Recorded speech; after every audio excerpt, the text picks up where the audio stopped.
What's up, dude? 50 states, 50 recipes, one epic culinary journey. Buckle up and join us as we travel across America. Sonny, I'm gonna add the sound in post.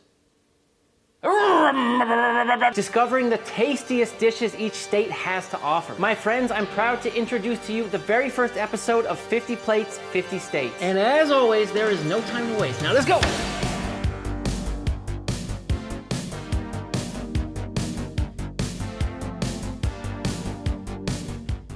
For our first stop, we are going from Austin to Oklahoma, a state that is known for its flat landscape, friendly folks, and abundance of tornadoes. But the true heart of Oklahoma lies in its love for chicken fried steak. It's a dish that's as quintessentially Oklahoman as cowboy hats and oiled derricks. I mean, come on, why isn't the state bird of Oklahoma a chicken fried steak? Because let's be real, who needs a scissor-tailed flycatcher when you can have a crispy golden brown slab of meat instead? In terms of the origin story, chicken fried steak is common southern food. However, it is said to have originated in the Texas-Oklahoma region. Of course, Texans are going to think it's from Texas, and Okies will tell you it was born in an Oklahoma diner along Route 66. Either way, it is thought that the chicken fried steak was brought to the Texas-Oklahoma prairies by German immigrants in the form of the classic chicken schnitzel. From there, we just southernized the hell out of it and cooked it in a whole lot more grease and smothered it in gravy, which is awesome. The recipe is pretty simple. Let's get straight into it. First things first, you're going to want to get yourself some cube steak. And you may be asking yourself what a cube steak even is. Have you ever been walking through the meat section of a supermarket and you see that steak that looks like it's been run over by a dump truck? That's cube steak, and it's usually made from top round or top sirloin and hammered out with a meat mallet to tenderize it. What I'm going to be using today is top sirloin because that is what I could find in my local supermarket. And I'm just going to trim this up a little bit. I'll pound out this little piece for chicken fried steak as well. This is a whole pound of beef, so I'm going to slice it directly in half to get 2 8-ounce portions like so. Look, if your meat's a little gray like that, it's not bad. Don't be scared. There's nothing wrong with that at all. Place your steak in a gallon Ziploc bag and just begin pounding it out. And I like to flip it every 20 pounds or so. I'm also using this spike side right here because that is the kind of textured effect that you see on a cube steak. And the plastic bag is really just helping so it doesn't splatter everywhere. And after 90 seconds of pounding, our steak looks like it was hit by a truck, which is perfect. For the next step, we're gonna be pre-seasoning our beef. Just to get a little bit of flavor right on that beef before going into the flour dredge is gonna make each bite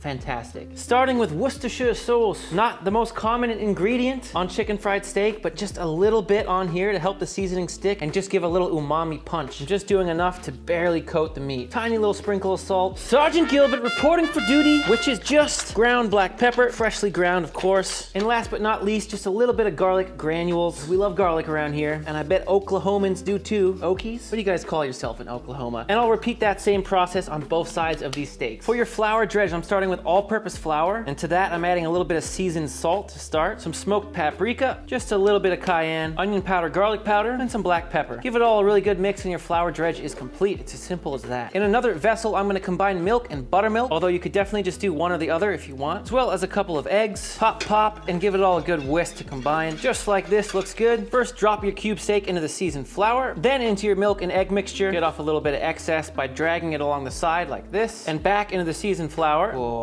And we'll really take the time here to smash that flour into the crevices. And again, shake off a little excess flour, and that's it. Once these little monsters are all breaded up, I like to let them sit for a good 15-20 minutes. And based on my own experience and observation, I've just found that this really helps the coating adhere to the meat. So that's what I'm gonna do. I'm bringing this cast iron pan up to medium-high heat, and I'm adding a whole bunch of oil. The situation with this is we wanna shallow fry these chicken fried steaks. My oil is sitting at 325 degrees Fahrenheit. We'll go ahead and carefully lower in our chicken fried steak. Woo! After just 2 minutes and 30 seconds, you can see all those juices starting to come out. That means our steak is about rare inside. At this point, we want to flip it, which be very careful when you do this. Nice and slow. It's a little scary, but life's scary. You gotta get used to it. 2 minutes and 30 seconds on the other side, and then remove it and place onto a wire rack. You want it to have that breathability all the way around so it maintains its crunch.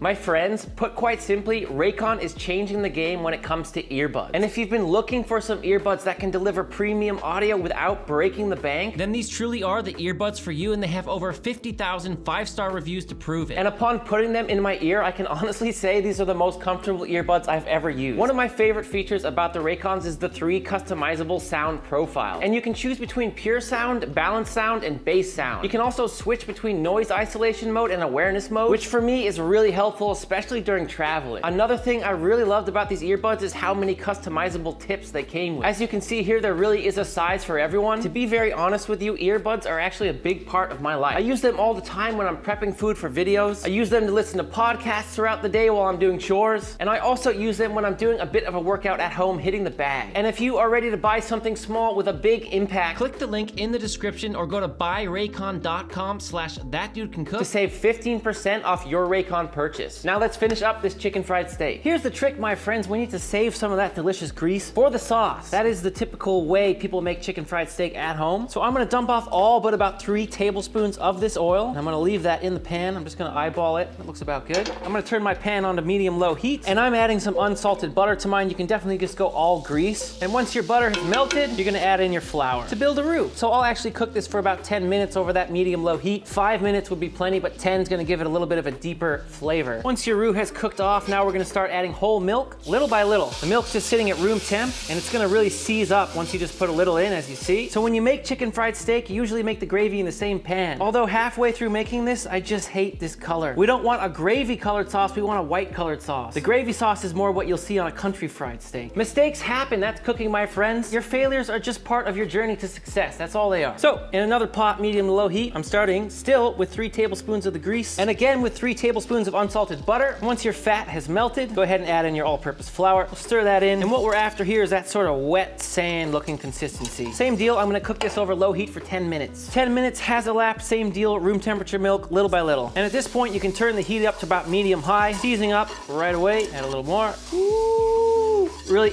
work it. I'm really just adding about 3 tablespoons at a time is all, and letting that heat back up and work in before adding more. That's really important.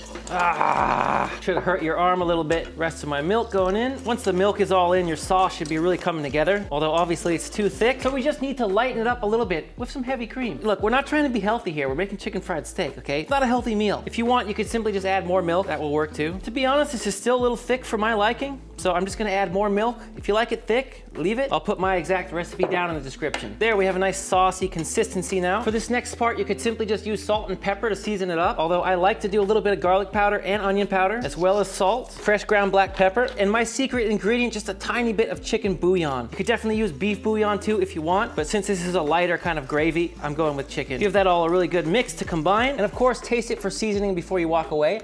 That's pretty spot on. Tiny bit more salt, little more pep, and that is as good as done, my friends. I'm gonna warm up my chicken fried steak in the oven at 350 degrees Fahrenheit, just for about 3 minutes. There's only one thing left to do, my friends. Just smother it with your gravy.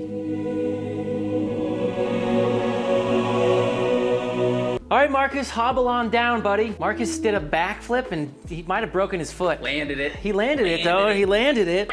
This, for me, is one of my personal childhood favorite meals. I would always order it, always. I'm getting that little edge. The steak feels tender. Sauce.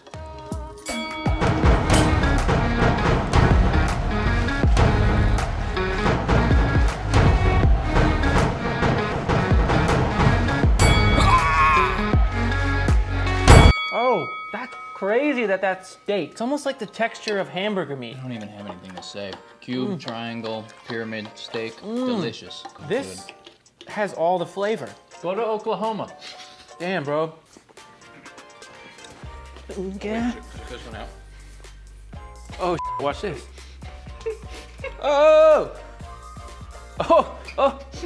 I'm actually kind of shocked about how much I'm enjoying this. However, if there was one thing I would change, it's to simply just make the gravy ahead of time, because you're not getting that much flavor from the grease you cooked the steak in. And I really believe it would be a lot better if you just fried it to order and served it right away, because the only thing it's lacking is a little crunch. As it sat there, the steak just steamed it from the inside and it lost a little bit of crunch. Not a big deal, but I do hope you will make this at home and follow that advice to have the best experience possible. Until next time, you know I love you and I'm out.